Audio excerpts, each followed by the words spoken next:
강원지방경찰청이 연말연시에 특별 치안 활동을 추진키로 했습니다. KTX 강릉선이 개통 2주년으로 이용객 1,000만 명 돌파를 눈앞에 두고 있습니다. 일본이 한일 정상회담을 앞두고 징용배상 판결이 한일 협정을 위반한다는 태도를 고수하고 있습니다. 범죄의 온상으로 여겨지는 채팅 앱에 청소년 보호막이 필요하다는 주장이 커지고 있습니다. 올해는 화이트 크리스마스가 어려울 듯합니다. 자세한 소식 잠시 후 뉴스에서 전해드리겠습니다. 시청자 여러분 안녕하십니까? 신동아방송 강원뉴스 김진주입니다. 강원지방경찰청은 23일부터 1월 3일까지 12일간 연말연시 특별 치안 활동을 추진한다고 23일 밝혔습니다. 이번 특별 치안 활동은 사회 분위기가 이완되는 점을 이용한 연말연시의 범죄 예방 활동으로 안전한 연말 분위기를 조성하기 위한 것입니다. 경찰 관계자는 이번 특별 치안 활동을 통해 도민들이 차분하고 평온한 가운데 한 해를 마무리하고 희망찬 새해를 맞이할 수 있도록 최선의 노력을 다하겠다고 밝혔습니다. KTX 강릉선이 개통 2주년을 맞아 누적 이용객 1,000만 명 돌파를 목전에 두고 있습니다. 23일 한국철도 강원본부에 따르면 지난 2017년 12월 22일 개통한 KTX 강릉선은 2주년 당일까지 누적 이용객이 952만 명에 달하고 있으며 현재 추세로 내년 1월 중에 1,000만 명 돌파가 예상됩니다.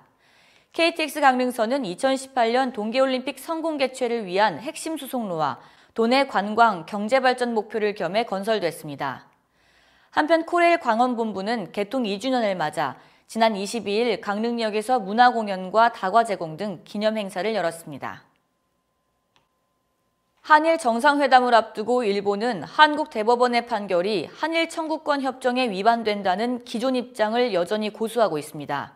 아베 신조 일본 총리는 문재인 대통령과의 회담에서 징용 피해자 소송 문제에 대해 한국 정부가 책임을 지고 해결책을 제시해야 한다고 거듭 요구한 것으로 알려졌습니다.